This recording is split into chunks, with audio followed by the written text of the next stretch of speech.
Many news has been spread online. People think they're true, and some people think it's false. Good day, everyone. My name is Charles Nicole Viebo from Section Love, and today we'll be discussing about different types of fake news. Now, let's get started with our objectives. First, to define false and misleading information. Second, to identify examples of fake news and misleading content in media and social platforms. Third, to explain the effect of false information on students and communities. And lastly, to promote responsible sharing and fact checking of information online. Now, here's the three different types of fake news: disinformation, misinformation, and malinformation. Let's get started with this information. Now, this information is a false or misleading information that is deliberately created and manipulate public opinion. So this information is something that your intent to do to manipulate people and to deceive them that thinking it is real. Something like in Messenger, like Gcash, MacDo, and plenty more. And now here's my example for this information. It's about a post from a sketchy group from Facebook that posts about DepEd that there's no longer a grade 11 and 12 starting June 2026, the school year of 2026-2027. Here's the post. Now, I'll let you critique about it. I'll give you um 30 seconds. Kidding, I won't give you that long. I just need you to think truly to this information that has been given, this image particularly. What have what can you say about this image? Of course you would say, "Oh, it's true." Some would say that, and some would say, "No, it's fake news. It's fake." And others, what they do is they act immediately and they'll go for a fact check. Now, let's see that and let's analyze this information. Now, DepEd or the Department of Education of the Philippines has immediately act towards this, that not to follow and be more aware of this spreading misinformation. I mean, this information in social media, especially in there's a lot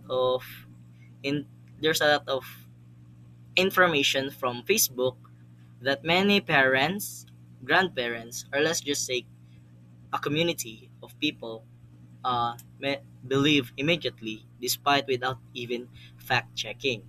Not just parents or grown-ups but also students that has um, limit knowledge on about fact checking on things. So now, what is the effect? The effect here is that many students can be affected by this misleading information that can cause harm. How can it cause harm?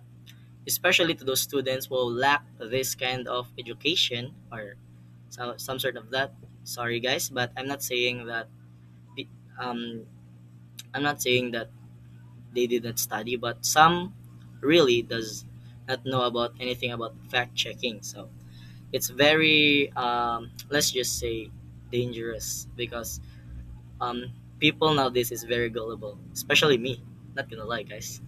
And yeah, and for parents, especially to those very old, they can get easily manipulated by posts like this, and maybe some not, since yeah, media, um, we're in a digital era. So now let's proceed to misinformation. Okay, now misinformation is a false, inaccurate, or misleading information that is spread without the intent to deceive or cause harm.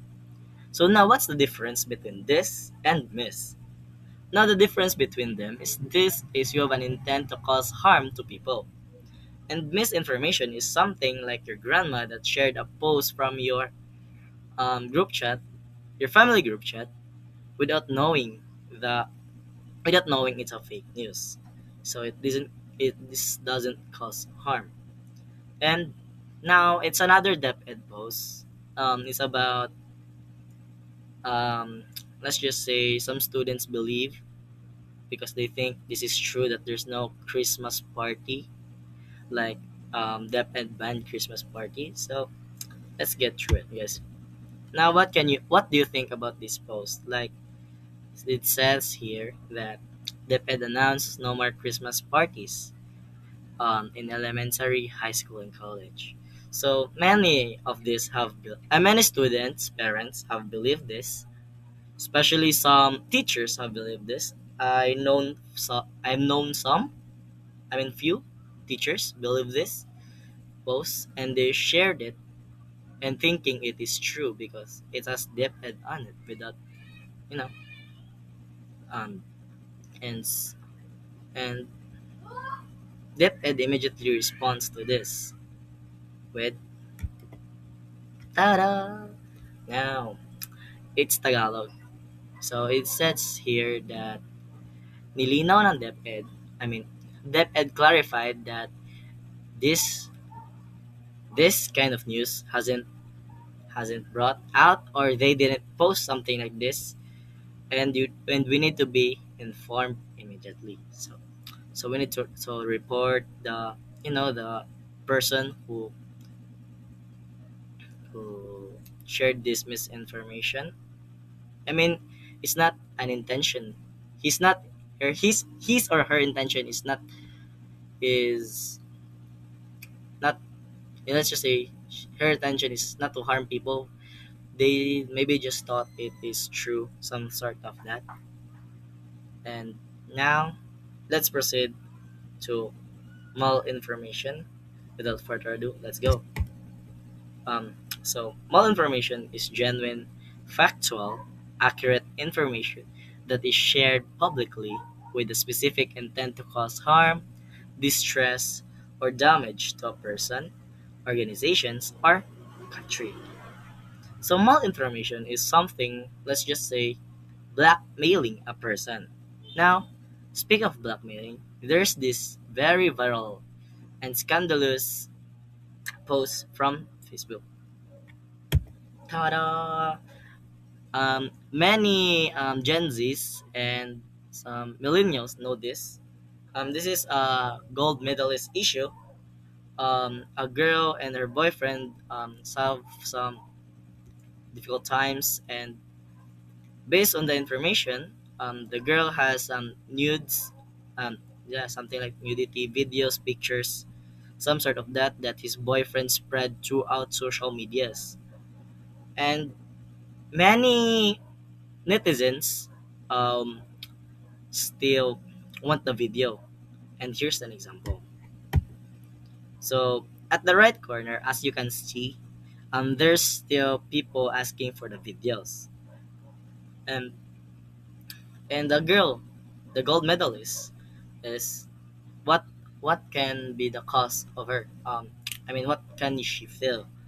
She felt depressed. Um, let's just say miserable, since a video of her doing something with her boyfriend got leaked out.